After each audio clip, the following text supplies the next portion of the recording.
Patricia Touranchot, bonjour. Bonjour, Bienvenue à Marraine TV. merci. Alors, je vous présente un peu. Vous êtes journaliste indépendante, spécialisée en police-justice et particulièrement sur les affaires criminelles. Vous avez travaillé à Libération pour le site Les Jours. Vous avez fait également des documentaires pour Netflix. Ouais. Et vous publiez un nouveau livre qui s'appelle Le Grêlé, le tueur était un flic, aux éditions du Seuil. Donc, c'est l'histoire d'un tueur en série français qui a sévi à Paris dans les années 80 et également en région parisienne dans les années 90. On l'appelait le grêlé parce qu'il avait la peau acnéique, d'après plusieurs témoignages. L'affaire est restée non élucidée jusqu'à la fin de l'année 2021, où un suspect a été confondu. On va y revenir plus précisément. C'est une affaire longue qui ressemble parfois à un film, et même à un film d'horreur. À quel moment vous êtes intéressé à ce dossier ? Ce dossier, depuis les années 90, en fait, au Quai des Orfèvres, 36 Quai des Orfèvres à la CRIM, il travaillait dessus et il m'en parlait. Un de mes premiers contacts à la CRIM s'appelle Bernard Pasqualini. Il était chef d'un groupe d'enquête chargé du premier crime avéré du grêlé. Le 5 mai 86, c'était l'assassinat avec viol et étranglement de la petite Cécile Bloch, 11 ans, dans le 19e arrondissement de Paris. Et donc cette histoire, depuis le début, même à la CRIM, après, j'avais fait une immersion à la fin des années 90, inédite, j'avais eu droit à 12 jours, et à ce moment-là, un autre groupe de la brigade criminelle cherchait une Volvo 340 qui en fait avait servi à enlever une autre petite fille, Ingrid, 11 ans aussi, en 94 sur une petite route de Mitry-Mory en race campagne. Et cette petite fille avait été emmenée par ce type qui s'était présenté comme un policier, qui l'avait menottée. Elle avait été emmenée jusqu'à une ferme abandonnée dans l'Essonne à Saclay, la ferme de Villeras, où elle avait été violée pendant 2 heures. Et donc, moi, cette histoire, j'en entends parler depuis longtemps. Après, en 2001, il y avait eu des rebondissements avec l'ADN. Et l'ADN avait permis, en fait, de rapprocher ces crimes contre des petites filles d'un double meurtre commis dans le Marais sur 2 adultes, donc en avril 87, sur Irmgard Müller, une jeune fille au père allemande de 20 ans, et son patron Gilles Politi, qui avait été retrouvé par le groupe Vasquez de la CRIM, torturé, massacré, étranglé, mais aussi des coups de couteau non mortels, mais vraiment torturé avec brûlure de cigarette. L'homme, elle, la jeune femme, elle était pendue comme ça à un lit superposé au montant du lit. Elle était bâillonnée avec plein de trucs dans la bouche, la gorge crucifiée. Elle crucifiée, juste en culotte.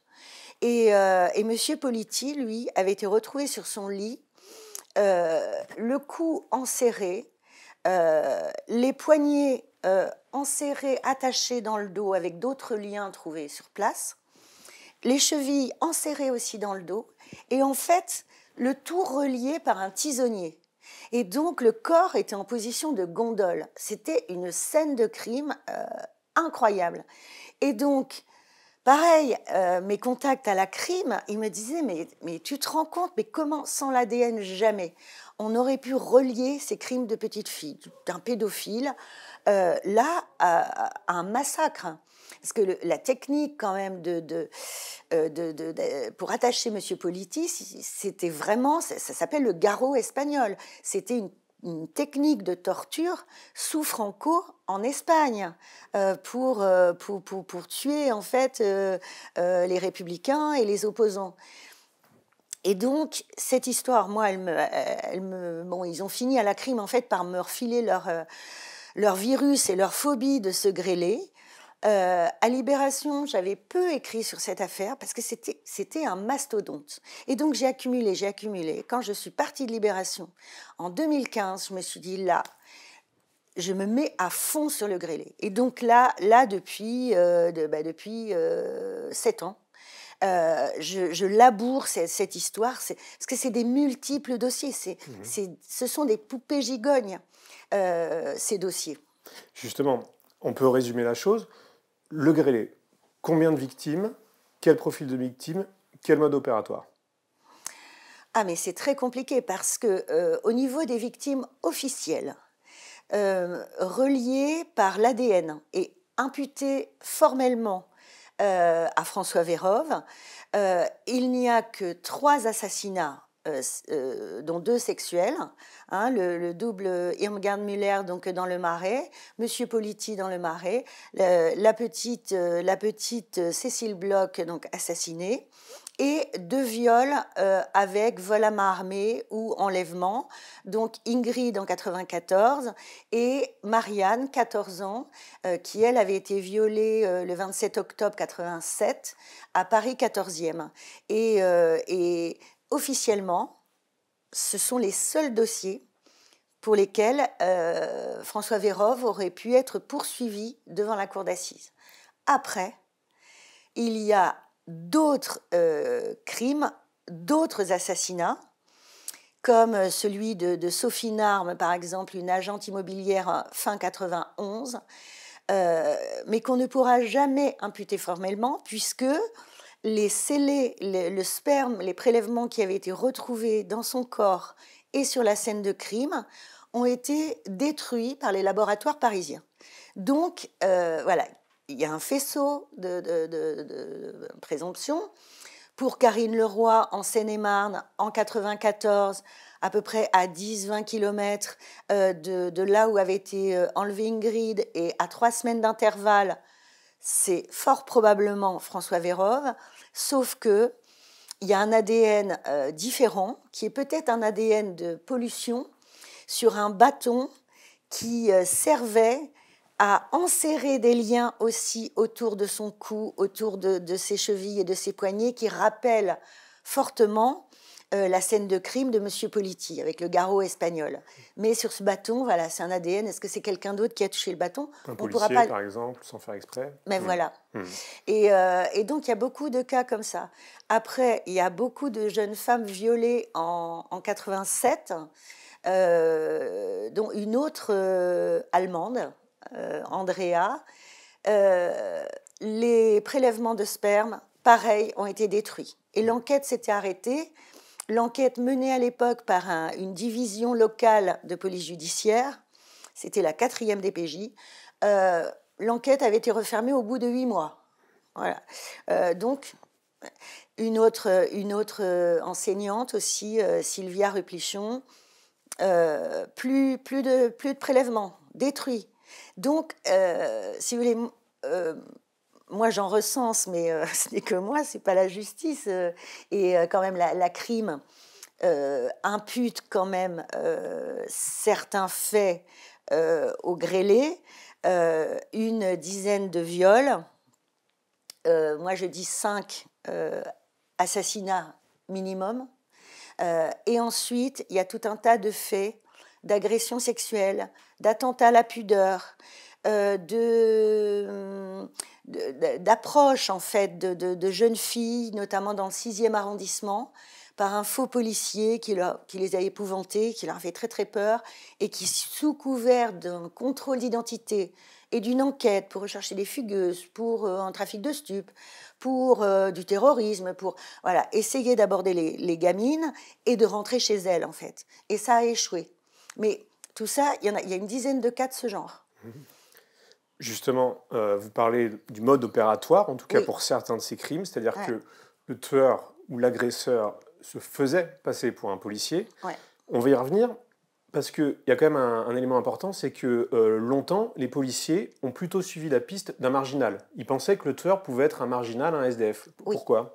Alors ça, c'est au tout début de l'enquête par la brigade criminelle, donc après l'assassinat de la petite Cécile Bloch en 86, la crime détecte un cas similaire qui s'est produit un mois avant, la petite Sarah, 8 ans, place de Vénétie dans le 13e, qui elle aussi a été abordée dans un ascenseur de la résidence de son immeuble et emmenée par l'agresseur dans les sous-sols, comme la petite Bloch, et violée sur une espèce de carton dans une cave toute noire, étranglée, sauf qu'elle en a réchappé et violée. Et la petite Sarah, en fait, s'est évanouie et le grêlé l'a laissée pour morte, mais elle en a réchappé. Dans ces deux cas, ce sont des meurtres ou tentatives de meurtre similaires, donc très sauvages, une capture dans l'ascenseur, des faits très violents et très sauvages par un type dans les sous-sols et qui a préparé les lieux du crime. Ça, c'est un mode opératoire. Et il y en a un autre. Après, donc fin 87, là, il réapparaît en quelque sorte, mais de manière différente. C'est là où il commence à se présenter comme un policier, avec une carte tricolore, bleu, blanc, rouge. Il a un talkie-walkie, il a des menottes, il utilise un jargon flic, il mène des enquêtes. Il y a tout le truc. Donc là, avec Marianne, il va réussir en fait à rentrer chez Marianne pour qu'elle cherche sa carte d'identité puisqu'elle ne l'a pas sur elle. Et là, en fait, le type, ce qui est totalement différent des autres pédophiles que la brigade des mineurs connaît sur Paris, c'est que le type, il prend son temps, quoi. La brigade des mineurs, ils disent en général, nos pédophiles, en gros, ils font vite leur affaire et ils se barrent. Lui, non, il s'installe presque 1 heure.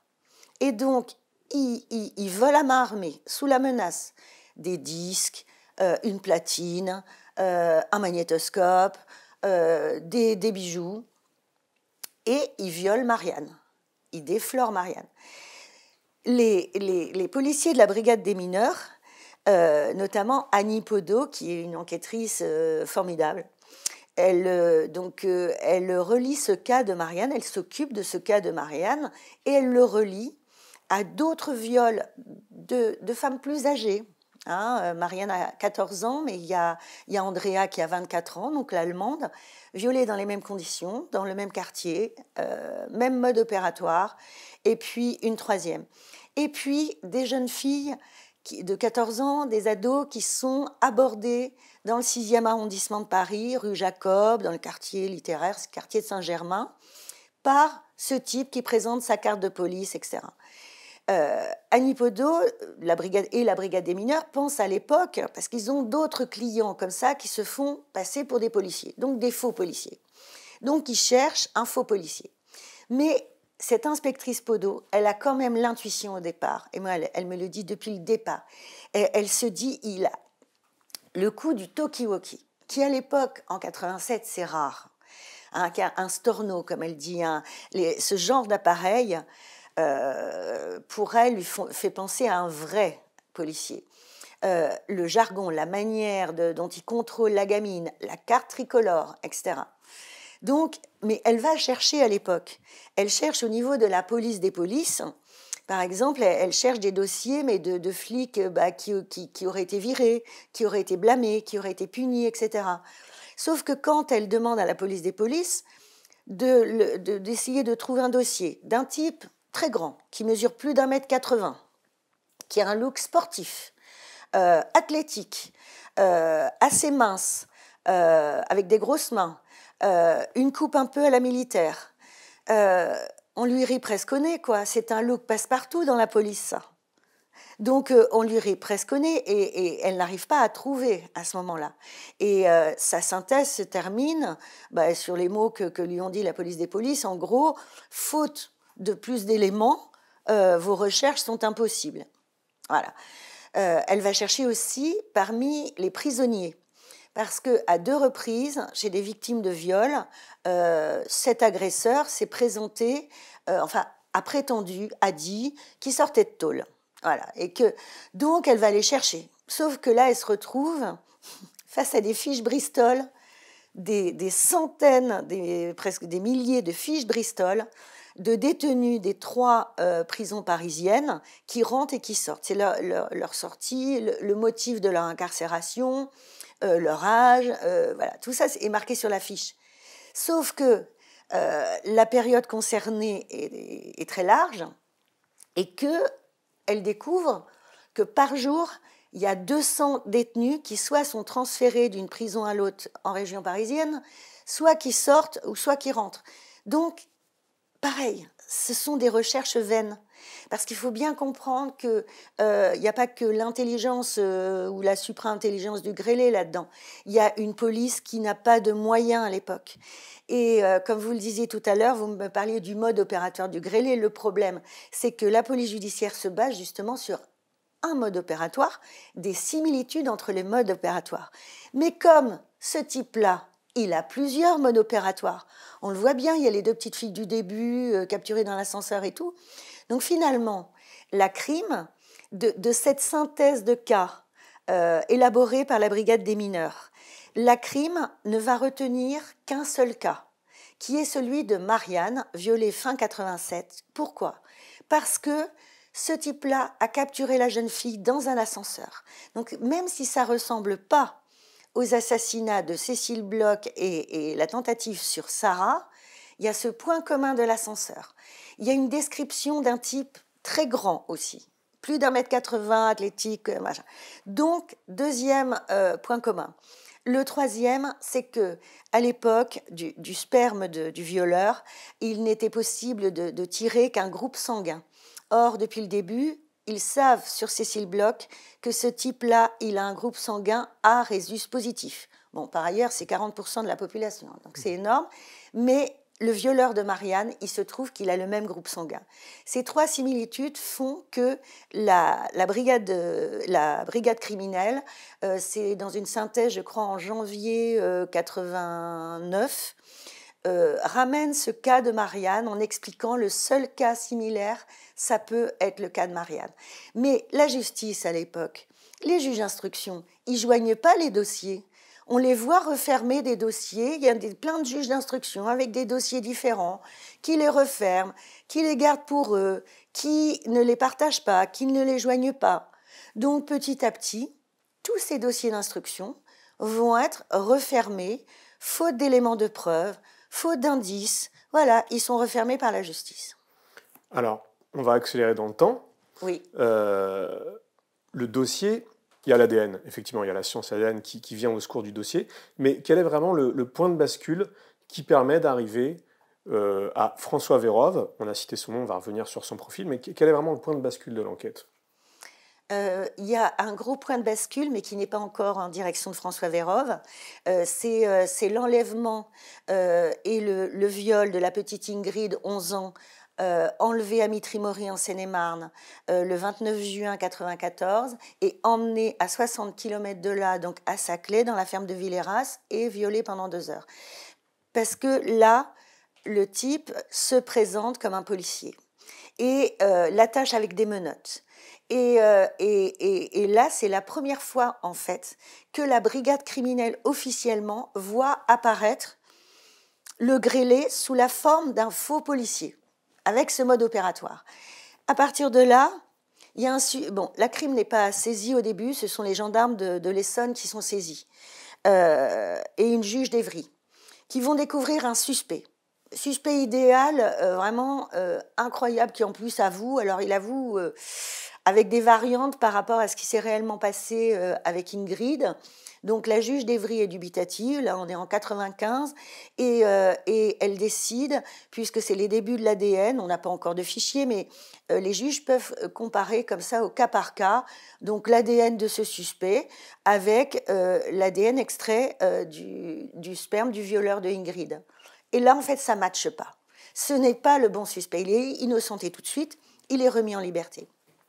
En revanche, c'est l'époque où la justice rouvre des dossiers parce que les progrès de la science constituent un fait nouveau de nature à les rouvrir.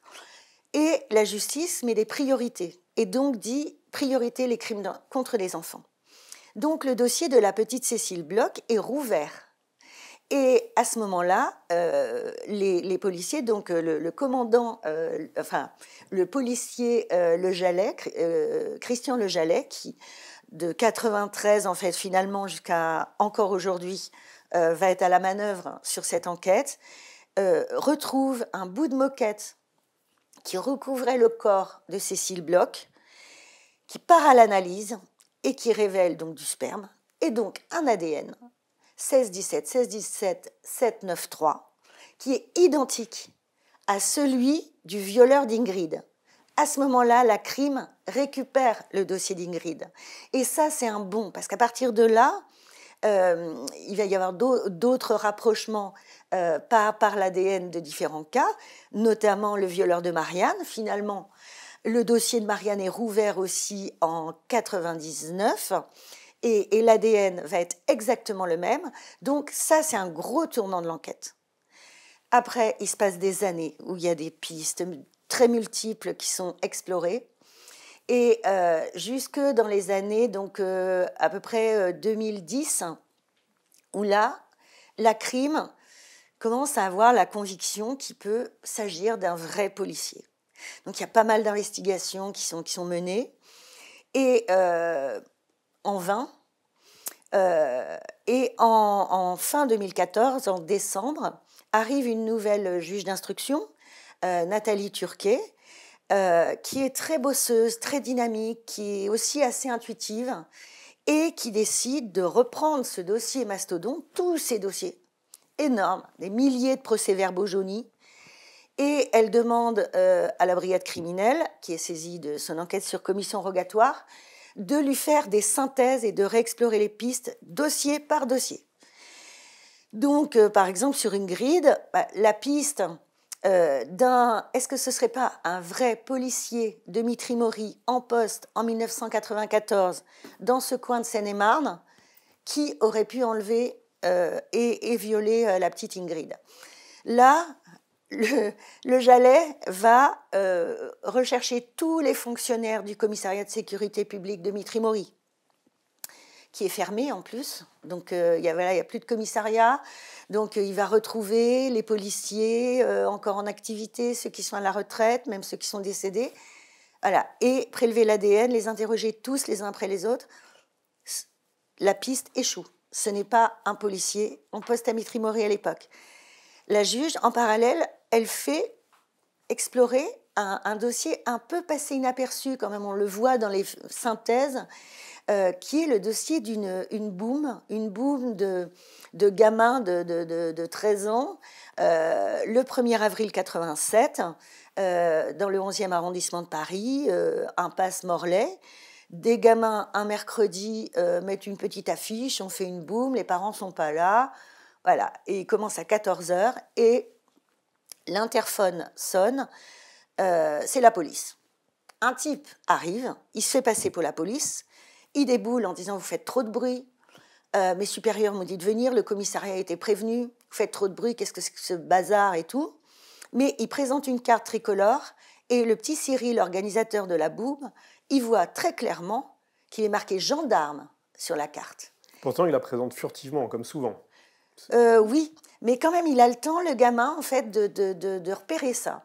Et que même le jet de gendarmerie est un peu en relief, il est particulier. Et ce gendarme s'installe, en fait. Vraiment, il s'incruste dans la boum pendant près de 2 heures, il passe les disques, c'est lui qui règle le son, il aide à faire la vaisselle, mais c'est une scène hallucinante. Il discute avec les gamins, il leur dit « ouais, de toute façon, moi je suis mono dans les colos de la gendarmerie. Nous, on fait des colos dans la gendarmerie. » Après, il s'absente. Et là, les gamins vont voir les voisins en disant « attends, ce type-là, il n'est pas gendarme. » Ils vont voir si les voisins ont réellement appelé la police. Et les voisins ont dit que non. Et les gamins reviennent, et quand le gendarme revient, les gamins lui disent « mais vous avez une arme, là, comme gendarme ou policier, là ?» Alors, il sort son arme de service.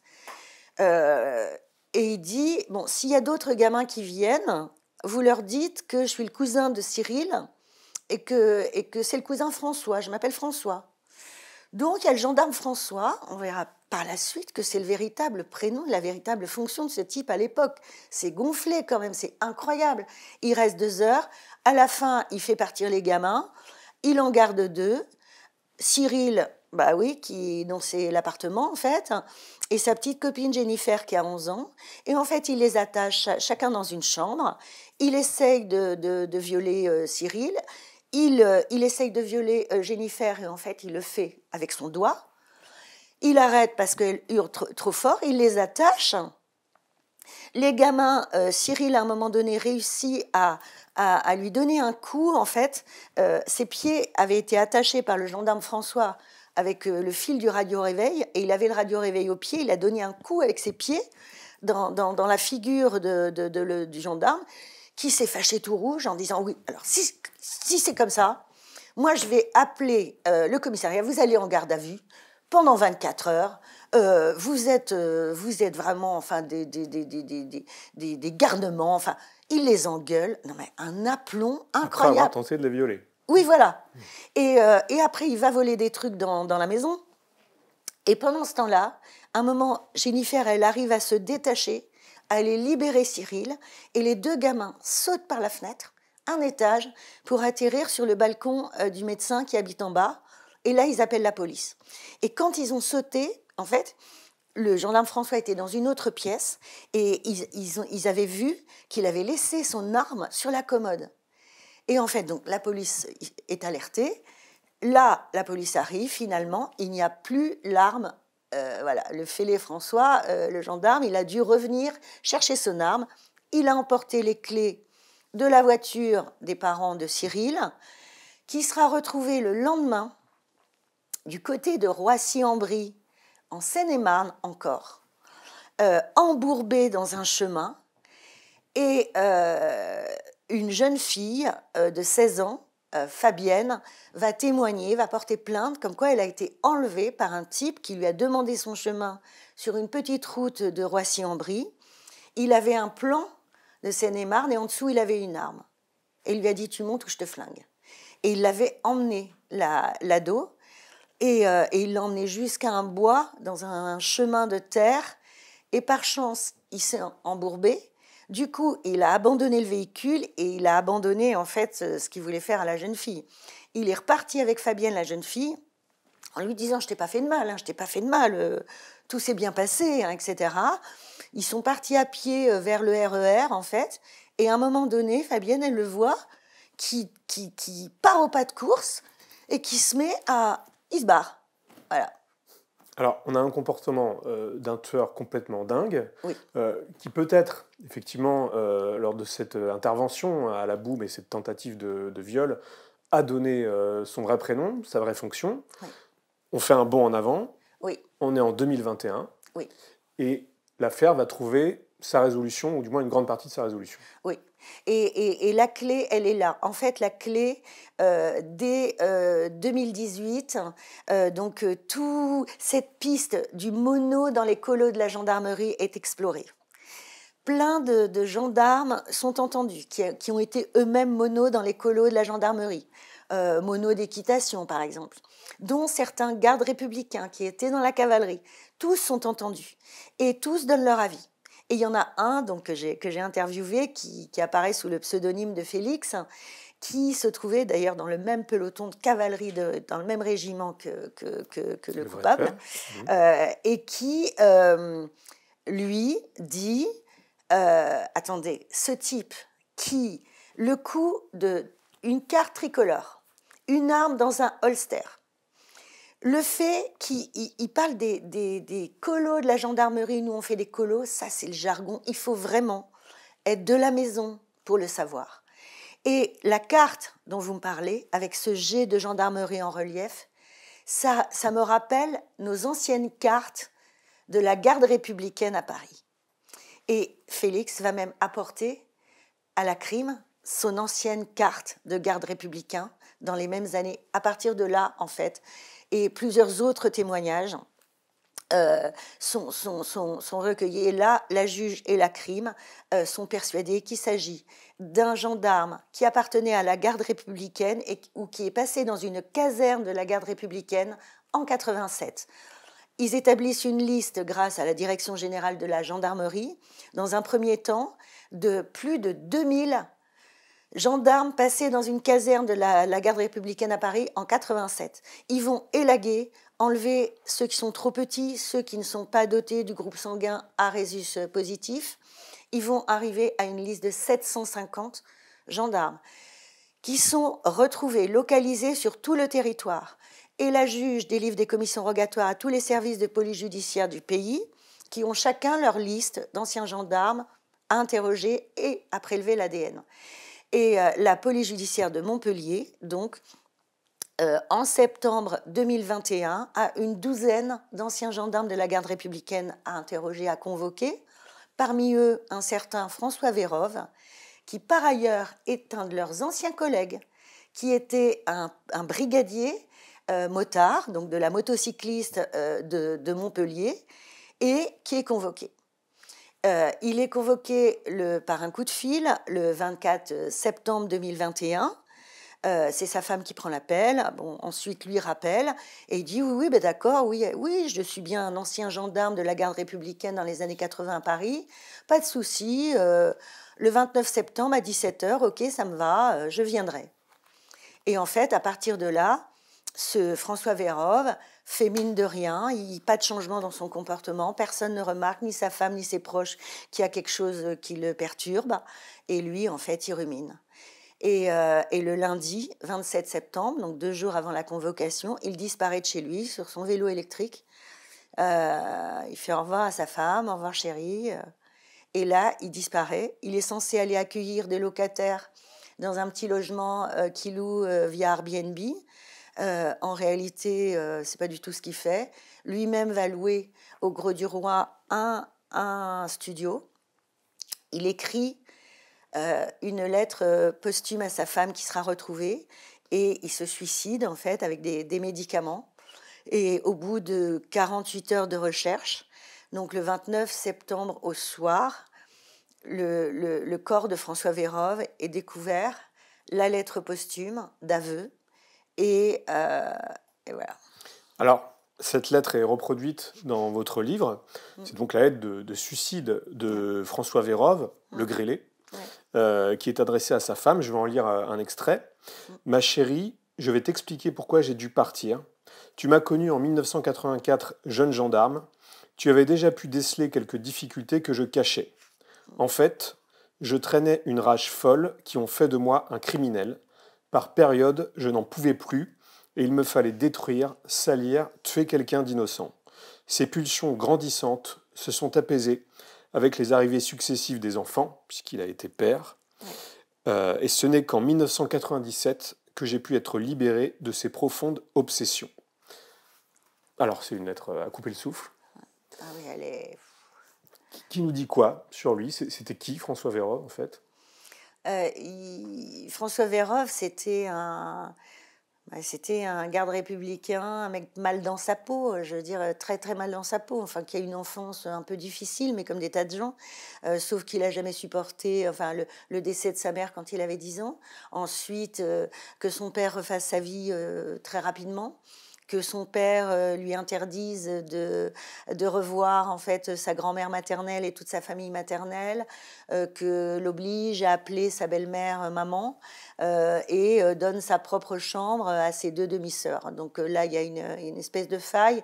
Donc à 18 ans, en fait, François Vérove, qui est très fort en natation, mauvais à l'école, s'émancipe de son père et en fait rentre, fait son service militaire dans la gendarmerie comme gendarme auxiliaire et adopte en fait l'armée comme une seconde famille. À l'époque, à la fin de son service militaire, la gendarmerie recherche des gardes républicains pour la cavalerie. Il n'a aucune notion d'équitation, mais à l'époque, la garde républicaine forme ses propres cavaliers, ça va être son cas. Et donc, il rentre dès 1983 à la garde républicaine. Il adore l'uniforme, le panache, les protocoles.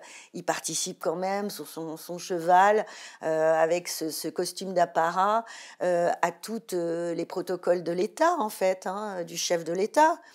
Du président du Sénat, 14 juillet, le 11 novembre. Voilà, et il rencontre une femme, Isabelle, dans une boîte de nuit du Nord en 1984. Il se marie en 85 avec elle, en costume de garde républicain, en uniforme.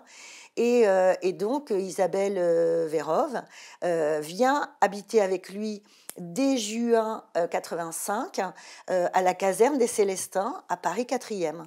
Voilà. Et il a une femme adorable qui le trouve charmant, qui trouve que François Vérove, il est aux petits soins avec elle, il lui laisse des gentils mots, c'est le parfait mari, quoi.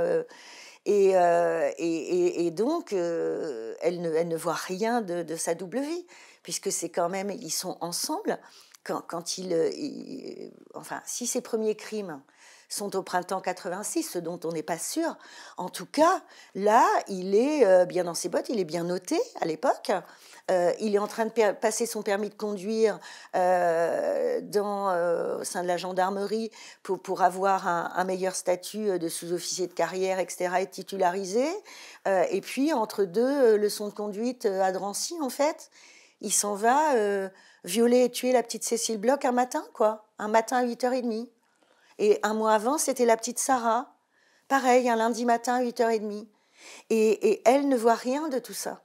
Et ce qui est dingue, c'est la duplicité de cet homme, parce que l'homme, le mari que décrit Isabelle Vérove, c'est un mari, si vous voulez, que jusque dans l'habillement, elle ne le voit pas du tout habillé comme les victimes l'ont toujours vu habillé. Elle dit qu'il porte jamais de basket, mais des chaussures des Palladium. Elle dit qu'il porte une veste marine, alors que toutes les victimes l'ont vu en blouson. Elle dit qu'il ne fume pas. Eh ben, sur des scènes de crime, enfin les scènes de crime, il y a des mégots de cigarettes qui supportent son ADN, des victimes torturées à la cigarette, un paquet de cigarettes Marlboro qui bloque la porte du sous-sol de la petite Cécile Bloch. C'est hallucinant.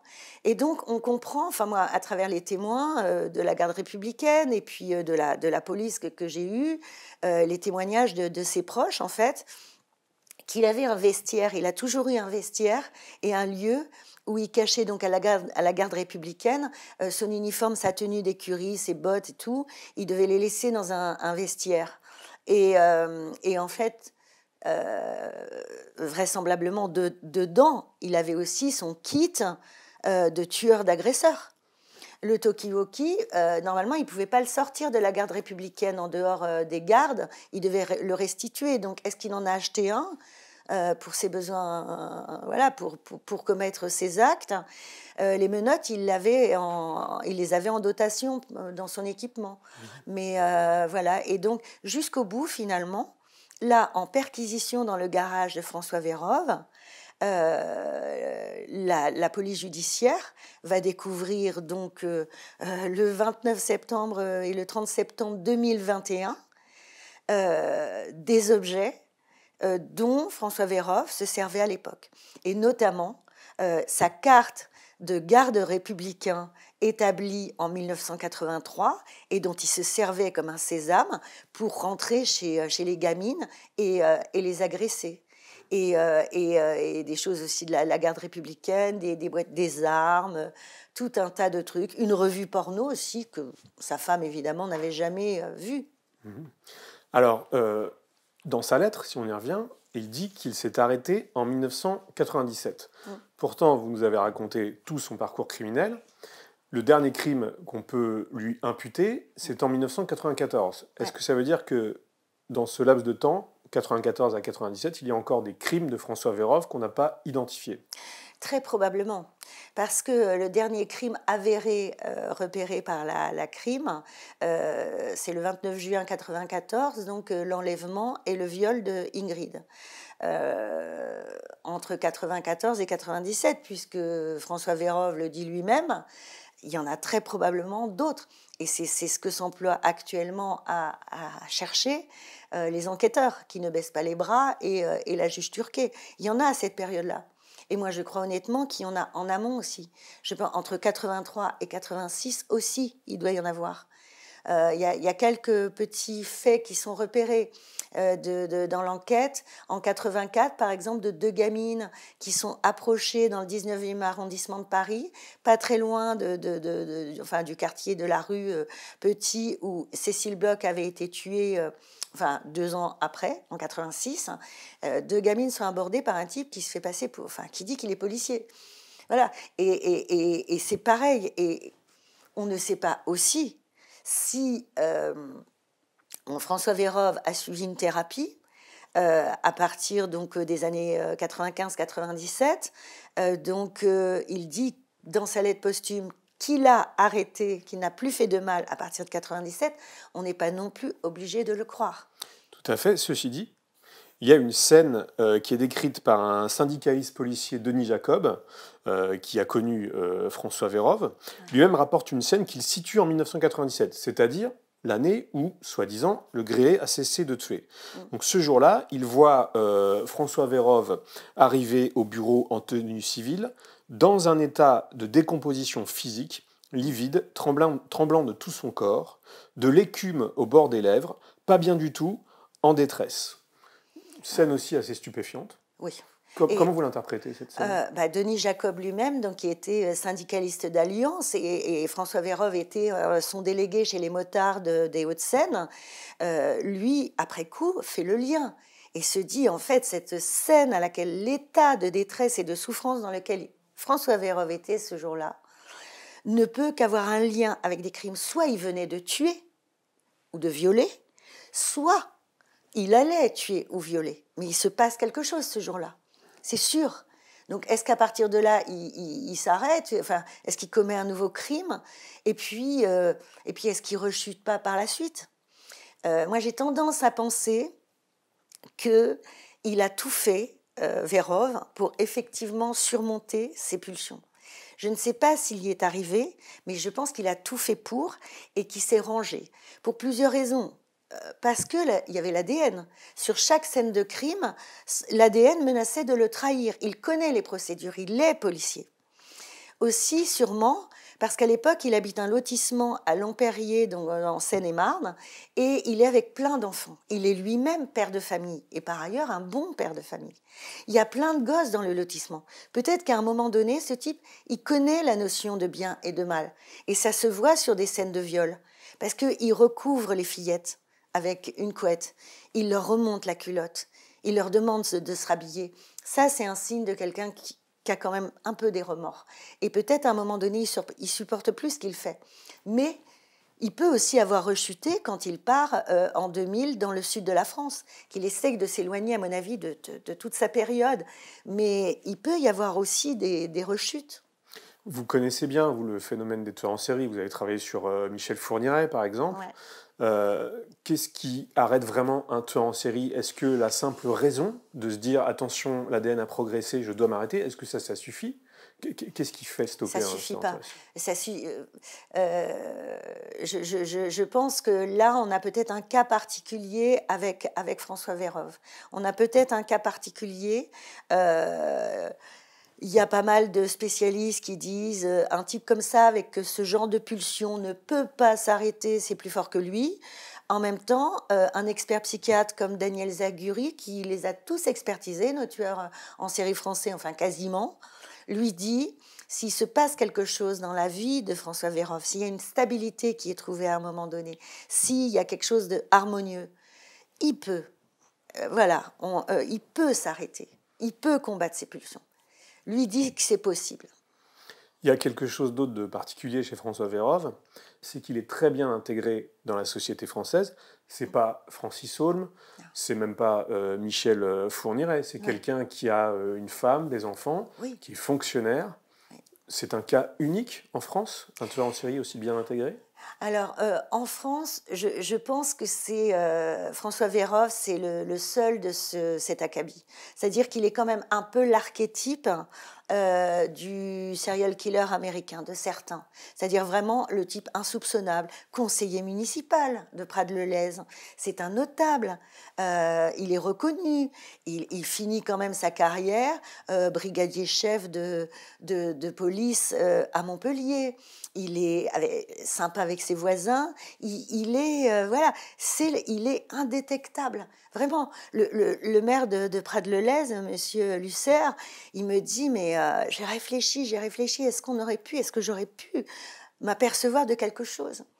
Et à part le fait qu'il avait ce souci de respectabilité vraiment, Vérove, de jamais être pris en faute, pas même arriver en retard, que réalise après coup le maire. Hein. Il se dit, ça, il y avait peut-être quelque chose, il voulait se rattraper de quelque chose.